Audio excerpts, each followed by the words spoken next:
Welcome back to the channel.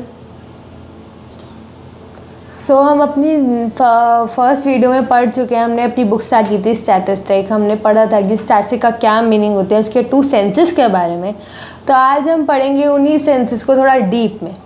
अगर आपने मेरी प्रीवियस वीडियो देखी हो तो आप जानते होंगे statistic as a numerical set of data का क्या मतलब। अगर आपने नहीं देखी तो उसका लिंक डिस्क्रिप्शन बॉक्स में गिवन है, आप वहाँ से आप वो लिंक देख सकते हैं और हमारी प्रीवियस वीडियो को भी चेक कर सकते हैं। तो statistic as a numerical set of data का मतलब है प्लूरल सेंसेस। पहले मैं आपको बता चुकी हूँ कि स्टैटिस्टिक 2 टाइप्स के होते हैं, प्लूरल सेंसेस और सिंगुलर सेंसेस। तो सबसे पहले हम बात करें आज प्लूरल सेंसेस की। सबसे पहले हम बताएंगे कि कैरेक्टरिस्टिक क्या होते हैं अगर स्टैटिस्टिक एक न्यूमेरिकल सेट है डाटा का, मतलब प्लूरल सेंसेस में है तो हमारा इसके अंदर सबसे फर्स्ट जो कैरेक्टरिस्टिक आता है वो है एग्रीगेट ऑफ फैक्ट्स। अब एग्रीगेट ऑफ फैक्ट्स का क्या मतलब है? एग्रीगेट ऑफ फैक्ट्स का मतलब है कि एक नंबर, इंडिविजुअल नंबर कभी भी स्टैटिस्टिक नहीं कहलाता। वो स्टैटिस्टिक तब बनता है जब उससे कोई कंक्लूजन ड्रॉन हो। फॉर एग्जाम्पल, एक कॉलेज के अंदर अगर 1000 स्टूडेंट्स हैं तो वो एक स्टैटिस्टिक डाटा नहीं है। बट वहीं मैं बोलूँ कि वही हमारे 1000 स्टूडेंट के अंदर 300 जो हैं वो कॉमर्स स्ट्रीम से वो बिलोंग करते हैं, 300 जो हैं वो आर्ट स्ट्रीम को बिलोंग करते हैं और रेस्ट 400 जो हैं वो साइंस स्ट्रीम को बिलोंग करते हैं। That is known as a statistical data. तो सिंपल लैंग्वेज में सिंगल नंबर कभी भी स्टैटिस्टिक डाटा नहीं कहलाता अगर उससे कोई कंक्लूजन ड्रॉन नहीं। हमारा सेकंड पॉइंट है न्यूमेरिकली एक्सप्रेस। न्यूमेरिकली एक्सप्रेस का क्या मतलब है कि जो हमारा डाटा है वो न्यूमेरिकल टर्म्स में होना चाहिए। अगर हम क्वालिटेटिव टर्म में डाटा है तो वो स्टैटिस्टिक नहीं कहलाएगा। फॉर एग्जांपल, अगर मैं बोलूँ कि इरफान पठान सचिन तेंदुलकर से लंबा है, टॉल है, तो ये एक स्टैटिस्टिकल डाटा नहीं है। बट अगर मैं बोलूँ कि इरफान पठान सचिन तेंदुलकर से 4 इंचेस लंबा है तो ये एक स्टैटिस्टिकल डाटा है। हम tall, short, small, big, rich, poor इस सब में स्टैटिस्टिकल डाटा को रिकॉर्ड नहीं कर सकते। हमारा थर्ड पॉइंट है affected by multiple causes. Affected by multiple causes का क्या मतलब है? इसका मतलब है कि जो हमारा स्टैटिस्टिकल डाटा है वो मल्टीपल कॉजेज से अफेक्ट होता है। एक सिंगल कॉज से कभी भी हमारा जो डाटा है वो अफेक्ट होकर उसमें फ्लक्चुएशंस नहीं आती हैं। जैसे फॉर एग्जांपल, मान लिया मैंने कोई कमोडिटी से रिलेटेड डाटा था मेरा स्टैटिस्टिकल कि उसकी प्राइस में 30% का रेज है। कितने का रेज है? 30% किसी गुड की प्राइस। तो उसके पीछे उसके कॉजेज़ क्या क्या हो सकते हैं? हो सकता है कि शायद सप्लाई जो है वो कम हो गई हो, डिमांड शायद बढ़ गई हो, या फिर ये भी तो हो सकता है कि रॉ मटेरियल जिससे वो कमोडिटी बनाई जाती है उसी की शॉर्टेज चल रही हो। तो एक जो स्टैटिस्टिकल डाटा है वो मल्टीपल फैक्टर्स से अफेक्ट होता है, एक सिंगल फैक्टर से अफेक्ट होके फ्लक्चुएट नहीं होता है। हमारा फोर्थ पॉइंट क्या है? हमारा फोर्थ पॉइंट है प्री डिटरमाइंड पर्पसेस। अगर मैं बिना किसी ऑब्जेक्टिव के डाटा कलेक्ट करती हूँ तो वो डाटा स्टैटिस्टिकल डाटा नहीं कहलाता है, बिकॉज वो विदाउट पर्पस कलेक्ट किया गया है। विदाउट ऑब्जेक्टिव कलेक्ट किए हुए डाटा को हम स्टैटिस्टिकल डाटा नहीं बोलते। एक प्री डिटरमाइंड ऑब्जेक्टिव के तहत जो हम डाटा कलेक्ट करते हैं वो स्टैटिस्टिकल डाटा कहलाता है। लास्ट पॉइंट है सिस्टमैटिक मैनर। इसका क्या मतलब है? इसका मतलब ये है कि जो हमारा स्टैटिस्टिकल डाटा, जो भी डाटा हम कलेक्ट कर रहे हैं वो एक सिस्टमैटिक मैनर में कलेक्ट होना चाहिए। फॉर एग्जांपल, मेरे को बोला गया कि मुझे पता लगाना है कि मेरे स्ट्रीट के अंदर कितने हाउसेज हैं और उन हाउसेज में कितने चिल्ड्रंस हैं। अगर मैं देखूं, पहले मैंने इस हाउस से, फर्स्ट हाउस से डाटा, फिर मैंने सेकेंड रो की मिडल हाउस से कलेक्ट कर दिया, फिर मैंने फर्स्ट रो के लास्ट हाउस से, एंड देन यहाँ के फर्स्ट हाउस। तो आप ये फ्लक्चुएशन देख सकते हैं मेरे डाटा में कि कोई सिस्टम ही नहीं है डाटा कलेक्ट करने। ऐसे डाटा से कोई कंक्लूजन नहीं निकलता, कोई कंक्लूजन ड्रॉन नहीं होता। तो हमारा जो डाटा है वो सिस्टमैटिक मैनर पे कलेक्ट होकर ही एक यूजफुल कंक्लूजन दे पाता है। तो ये थे हमारे कैरेक्टरिस्टिक प्लूरल सेंस के।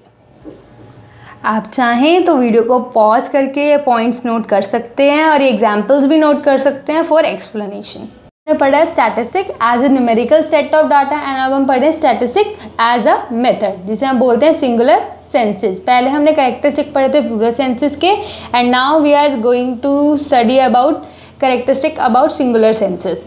तो वो स्टेजेस वाइज होता है, इसमें हम आपको मेथड से पता चला कि पूरा मेथड है एक डाटा को कलेक्ट करने का। तो क्या मेथड है?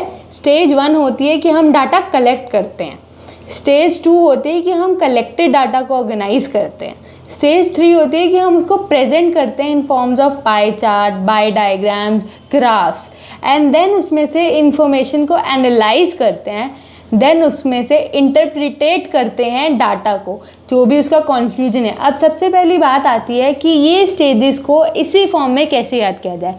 तो उसके लिए आप इस शॉर्ट फॉर्म का यूज़ कर सकते हैं, इसे बोलते हैं कोपाई। ये सबसे इजी फॉर्म होते हैं, किसी भी चीज़ को अगर हमें लर्न करना है, वो लर्न नहीं हो रहा तो हम उसको उसकी एक शॉर्ट फॉर्म बना लें। इसे आप एग्जामिनेशन में नहीं लिख सकते बट लर्न करने के लिए एक बेस्ट वे है। सी से कलेक्शन, हमने डाटा कलेक्ट किया। ओ से ऑर्गेनाइजेशन, उस कलेक्टेड डाटा को ऑर्गेनाइज किया। पी से प्रेजेंटेशन, उस ऑर्गेनाइज डाटा को प्रेजेंट किया in form of graph and pie charts. Then उस प्रेजेंटेड डाटा से हमने इंफॉर्मेशन एनालाइज करी, देन उसमें से हमने उसका यूजफुल रिजल्ट इंटरप्रिटेट कर लिया। तो ये हमारी क्या है? एक शॉर्ट फॉर्म है इन्हें याद रखने के लिए, जिसे हम बोलते हैं कोपाई। ध्यान रखें कि ये चीज़ एग्जाम में नहीं लिखनी बट आप इसको ऐसे लर्न कर सकते हैं। आज का लास्ट टॉपिक है सिंगुलर और प्लूरल सेंस के बीच में डिफरेंस क्या है। ये आपसे किसी एग्जामिनेशन में नहीं पूछा जाता बट आपको इसके बीच का बेसिक डिफरेंस पता होना चाहिए, ताकि जब आगे आप हायर लेवल पर स्टडी करें या इसी में जब आप आगे बढ़ेंगे तो आपको कन्फ्यूज़न ना हो कि कौन सी टर्म्स की बात कौन से सेंसेस में की जा रही है। तो सबसे पहले हम बात करते हैं सिंगुलर सेंस की। हम साथ साथ आपको दोनों के बीच का मैं आपको डिफरेंस बताऊंगी, आप इसको ध्यान से सुनना क्योंकि आपके आगे जाके बहुत काम आएगा। सबसे पहला डिफरेंस है कि जो हमारा सिंगुलर सेंस है वो डील करता है वेरियस मेथड्स और टूल से। मतलब इसमें आप तो जैसे आपने पढ़े ही हैं अभी फीचर्स, तो आपको पता ही है कि वेरियस मेथड एंड टूल से वो डील करता है, जबकि हमारे प्लूरल सेंस के अंदर वो डील करता है न्यूमेरिकल इंफॉर्मेशन से।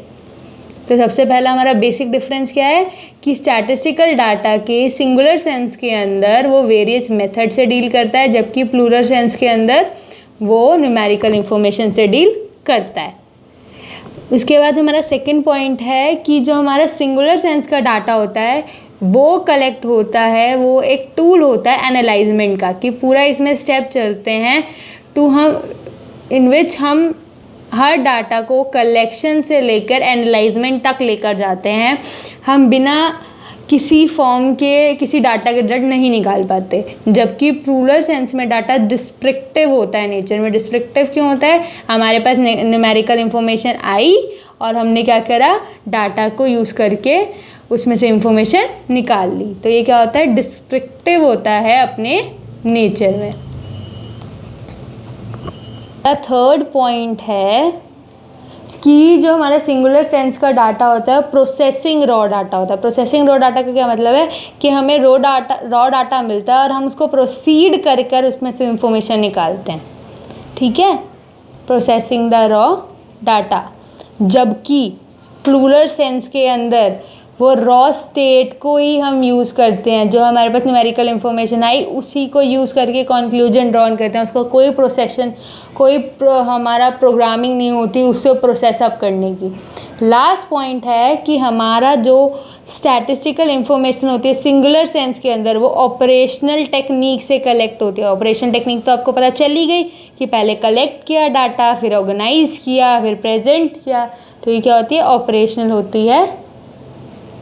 ऑपरेशनल टेक्निक से क्या होती है? कलेक्ट होती है। जबकि हमारी प्लूरल सेंस के अंदर डाटा जो होता है वो क्वांटिटेटिव होता है, कि हमें क्वांटिटेटिव टर्म्स में डाटा मिल गया, हमने उसी को यूज़ करके कंक्लूजन ड्रॉन कर लिया। तो ये बेसिक डिफरेंस था सिंगुलर वर्सेस प्लूरल सेंस के बीच में। आई होप आपको समझ आया होगा। मैंने आपको पहले ही बता दिया, एग्जाम पॉइंट ऑफ व्यू से नहीं है ये, सिर्फ आपको अंडरस्टैंडेबिलिटी को चेक करने के लिए, अगर आप आगे हायर स्टडी में से यूज़ करते हैं तो आगे जाके आपको इनके बीच में डिफरेंस में दिक्कत नहीं आएगी।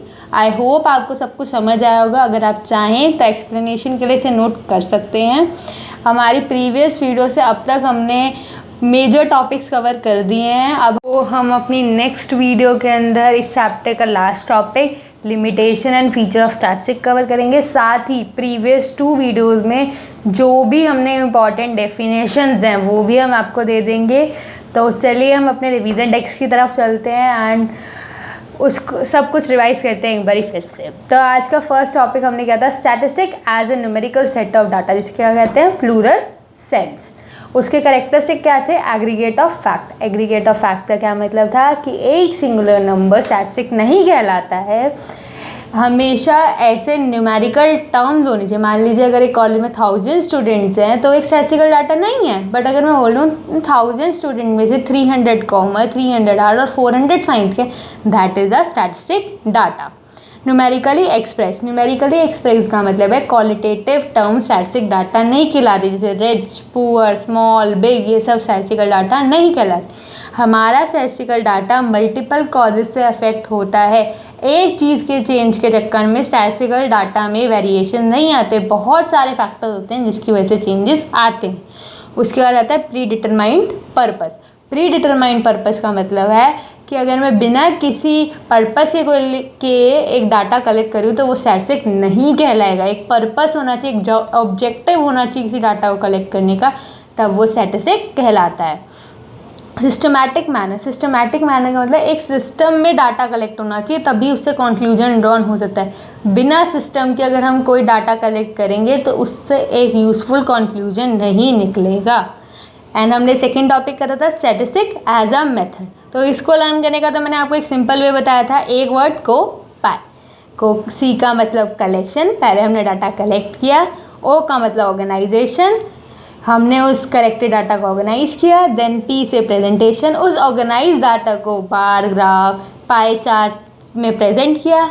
देन उसमें से एनालाइजमेंट की एंड देन इंटरप्रेटेट किया हमारे कंक्लूजन को। तो ये हमारे 2 सेंसेस के कैरेक्टरिस्टिक एंड फीचर थे। आई होप आप लोगों को समझ आया होगा। आप अपने डाउट्स मुझे कमेंट सेक्शन में पूछ सकते हैं एंड